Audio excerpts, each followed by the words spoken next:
A lo largo de este año he tenido la oportunidad de contarte un sinfín de historias, tanto que guardan nuestra ciudad, tanto que guarda el resto del mundo, relacionadas con lo paranormal. El día de hoy me encuentro en un lugar muy especial y en una fecha muy especial. Buenos días, buenas tardes, buenas noches, yo soy Oscar Morales, la voz que te ha estado acompañando a través de Espectro Podcast. El día de hoy me encuentro aquí para contarte una historia inquietante sobre este lugar. En la década de los 50, en este espacio perteneciente a Ciudad Universitaria, se hizo un escalofriante hallazgo. Un hallazgo de unas piezas que no pertenecían a este mundo, debajo de las rocas volcánicas. Una historia que ha sido silenciada a través de la historia por tanto el gobierno como por la zona cultural del mismo CU. Acompáñame a escuchar la historia del caso Shitley. La construcción de lo que hoy conocemos como Ciudad Universitaria estaba en marcha. Los obreros removían las capas de tierra y pesadas rocas, vestigios de erupción volcánica ocurrida hace más de 1000 años. Según los testimonios, se encontraron placas muy extrañas y restos de metales pesados que no coincidían con los encontrados previamente en la zona.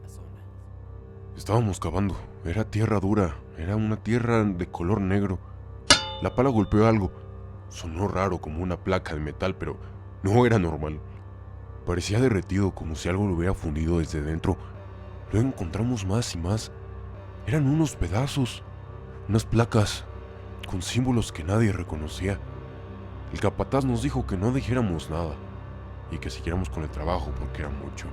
Al presenciar estas placas, se dice que los materiales fueron extraídos y enviados directamente a instalaciones militares ubicadas en Campo Marte, al norte de la Ciudad de México.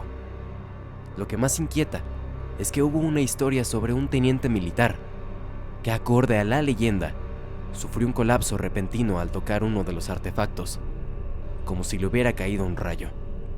Sin embargo, nunca hubo registros oficiales sobre la causa verdadera de su muerte. Los testimonios existentes solo indican que el militar, en cuanto tuvo contacto con una de estas placas, cayó al piso y que tanto la iris como la pupila de sus ojos se habían desvanecido. Las imágenes que se captaron de este suceso fueron tomadas por el periodista Rubén Salazar, famoso por haber escrito reportajes y columnas para Los Angeles Times. El fotaje existente es reducido, solo existen un par de fotos que guardan como evidencia aquel suceso. Lo cierto es que en México existe una fuerte creencia acerca de la posible relación que tengan los fenómenos extraterrestres o de los objetos voladores no identificados con los volcanes Popocatépetl e Iztaccíhuatl. Esto resulta aún más inquietante cuando tenemos en cuenta que el lugar en donde fueron encontrados estos restos pertenece a una zona no tan alejada del volcán Shitley. Actualmente se puede observar un agujero, ahora con lagos artificiales, que fue la cantera de CU, utilizado desde 1970 por el gobierno de la Ciudad de México para extraer millones de metros cúbicos del material volcánico del Shitley. Lo que resulta aún más extraño es que este lugar permanece cerrado. Si bien está marcado como un parque y zona ecológica, está cerrada al público. Se necesita de una estricta revisión para que te logren conceder el acceso a dicha zona. Lo cierto es que los obreros no estaban buscando objetos extraños, sino que estaban preparando la cimentación de lo que hoy conocemos como Ciudad Universitaria.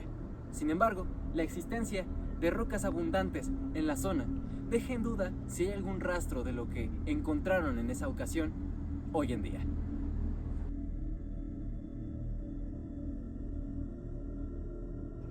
Acompáñame a escuchar la historia que me hicieron llegar, que tuvo lugar en este preciso espacio. Esta historia es enviada por Iván G. Saludos, mi nombre es Iván y soy egresado de la Facultad de Economía en la UNAM. Yo tengo una historia peculiar en el llamado espacio escultórico que se encuentra en medio de la Reserva Ecológica de Ciudad Universitaria. Este lugar en principio para mí parecía un lugar muy extraño, como que la vibra del lugar ahí es diferente al resto del espacio en el campus. Esto pasó cuando yo estaba cursando mi 5º semestre, ya hace algunos años. Desde muy chico me llamó la atención la fotografía, pero decidí mantenerla como un hobby.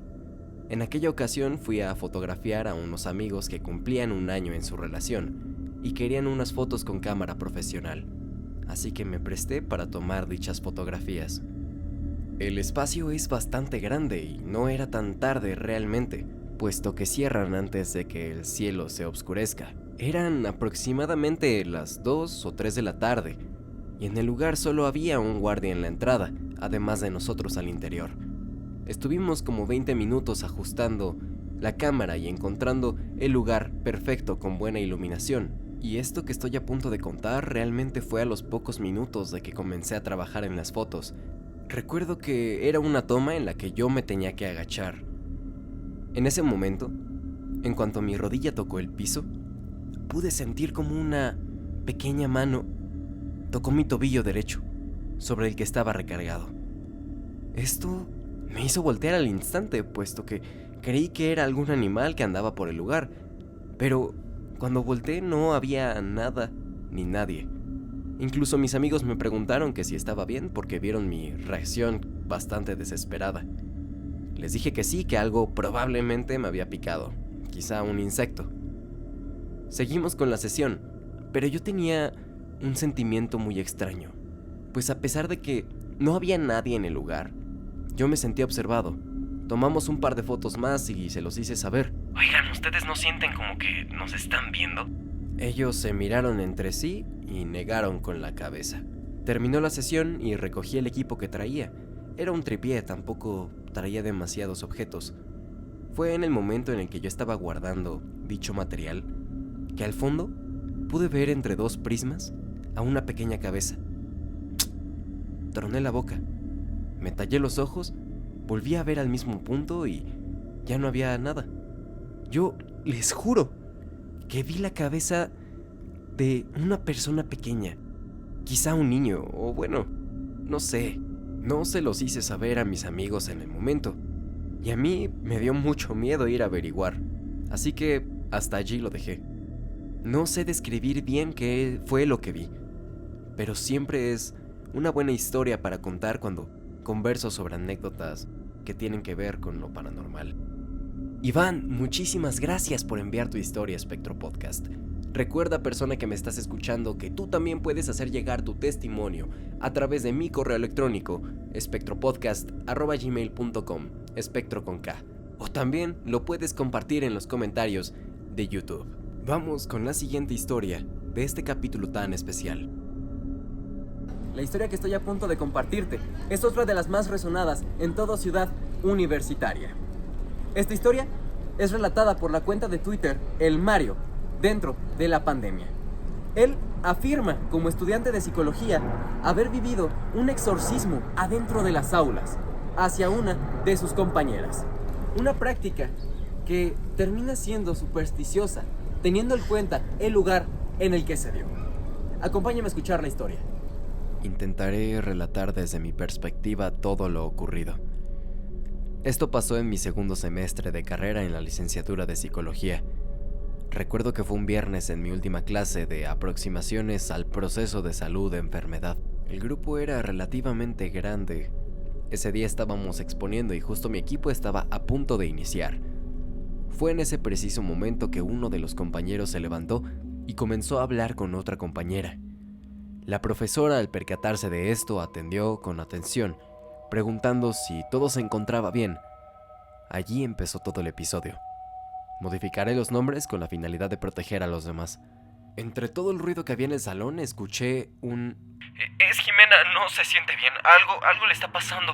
Al escuchar esas palabras, todo el centro de atención se había concentrado en aquella compañera que se encontraba en su asiento, pero con la cabeza inclinada hacia atrás y respirando intensamente. La profesora se levantó desesperada de su asiento y se dirigió con la compañera. Solo escuché murmullos en ese momento, pero creo que le estaba preguntando cosas como ¿qué es lo que te pasa? ¿Qué sientes?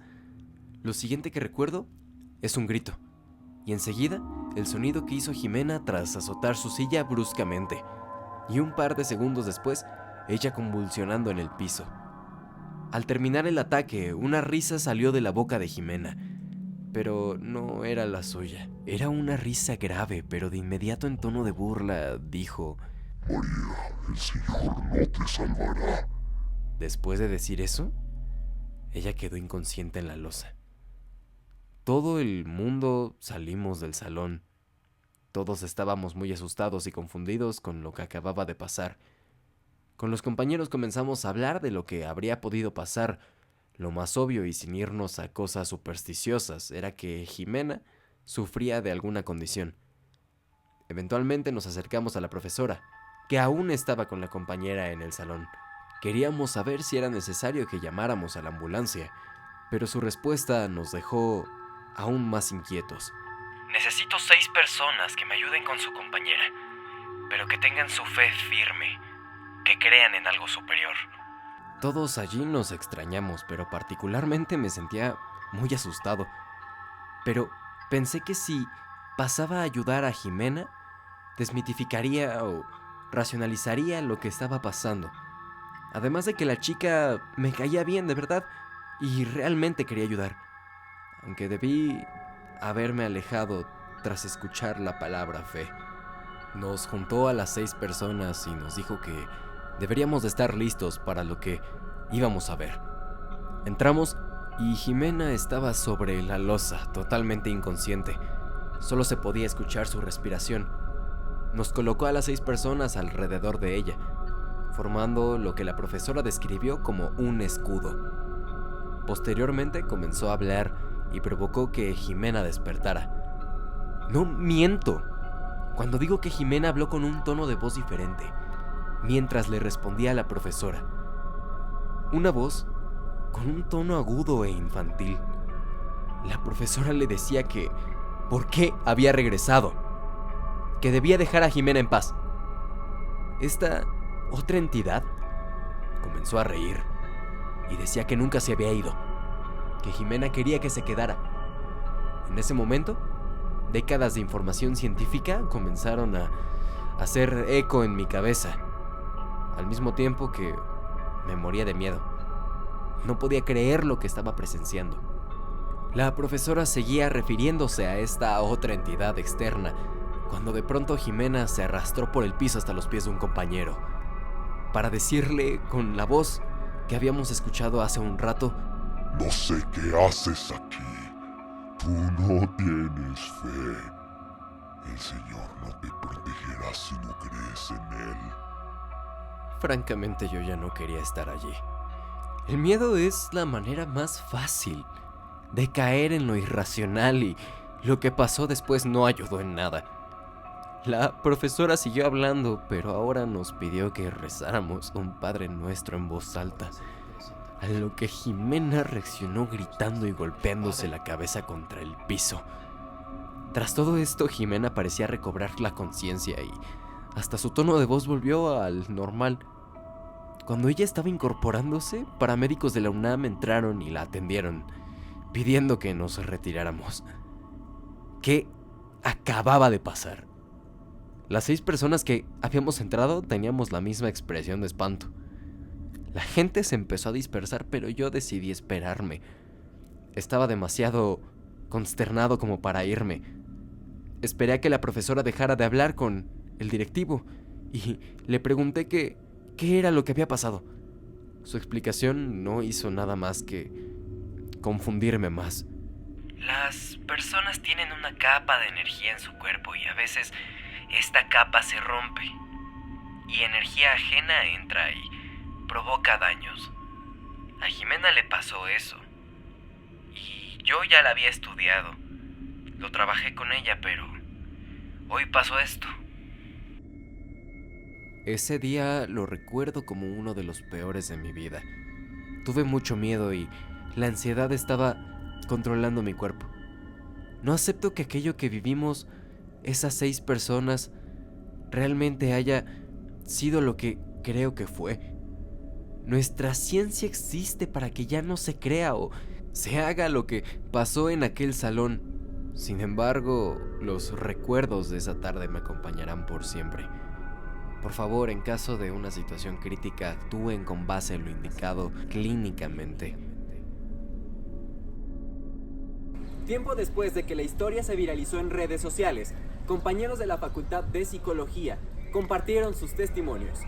Ellos coincidieron en que en realidad se trataba de una alteración de lo que verdaderamente había pasado, puesto que, en efecto, había una compañera que sufría de ataques de epilepsia, y aquel evento había sido precisamente eso, pero que la historia había sido alterada. Déjame saber tu opinión sobre esta historia. Muchas gracias. Un año ya con este proyecto. Un año de Espectro Podcast. Wow, estoy muy agradecido, muy satisfecho también con este proyecto, pero sobre todo agradecido contigo que estás del otro lado de la pantalla.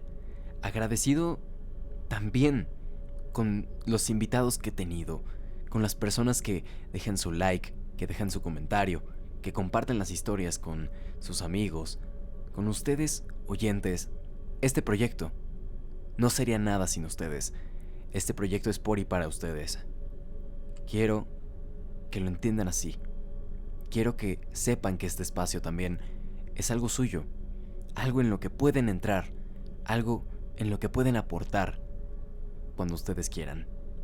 Yo soy Oscar Morales, esto es Espectro Podcast, y espero acompañarte por un largo rato más. Nos vemos la semana que viene con otro episodio.